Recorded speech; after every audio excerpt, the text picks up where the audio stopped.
Good evening. Tonight's bronze medal match against Argentina marks the end of an era for this England team. Their most capped player, Ben Youngs, will play his 127th and final test. Vice-captain Courtney is also retiring after this tournament. Others will follow suit, perhaps the likes of Dan Cole, Joe Marler or Danny Kerr. Centre Manu Tuilagi turns 33 soon. I caught up with him at England's training camp this week. Is the fact that this is the end of an era for many of the players in the team, is that a motivation this week too? Yeah, massively. You know, quite a few of the boys last week, last training session, last game. So this is emotional. But I know those boys will want to leave the jersey in the best place. You know, they're legends of the game, and we're fortunate enough to rub shoulders with them. And do you feel you're one of those guys, or do you feel you've got more to offer still looking ahead? I have no idea. So for me, I've got a season at Sale, and then I ain't got no plans. There's also a lot of youth, though, isn't there, in this team?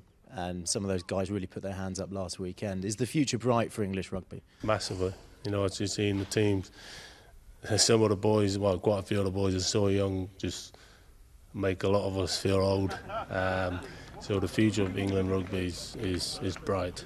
And those boys have got a lot of experience as well at such a young age. So they'll help the boys that are coming in take England into the future.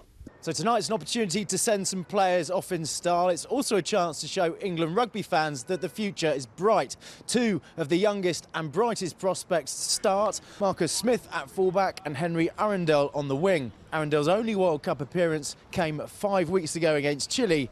He scored 5 tries. This an opportunity to show what he can do on the biggest stage. Johnny May's kind of taken Henry under his wing a little bit as well through this summer, and trying to impart all of his knowledge and share that with Henry. And Henry, to his immense credit, has a great thirst for knowledge. So I'm looking forward to seeing Henry go tomorrow night. It's been a turbulent week for England flanker Tom Curry since alleging he was racially abused by South African hooker Bongi Mbonambi. Him and his family have been subjected to online hatred. His teammates have rallied around him this week as Curry prepares to earn his 50th cap. Tom is the innocent party in this respect. He's as Steve said, he's done nothing wrong. He's, you know, the victim of the situation. So for him to have this abuse is, you know, it's disgraceful. He's been incredibly courageous to do what he's done, and the manner he's done it in the right way, through proper channels, conducting himself in a manner that, you know, he should be proud of, and his family, and definitely as teammates, we're proud of him, of what he's done, because to do that isn't easy, you know, to make a statement like that isn't easy, to call out stuff like that isn't easy. So England end their World Cup campaign against the same side they faced in their opener 7 weeks ago in Marseille. The forecast, not as bad as last weekend. There's rain, but it's not torrential. Hopefully we'll see some running rugby.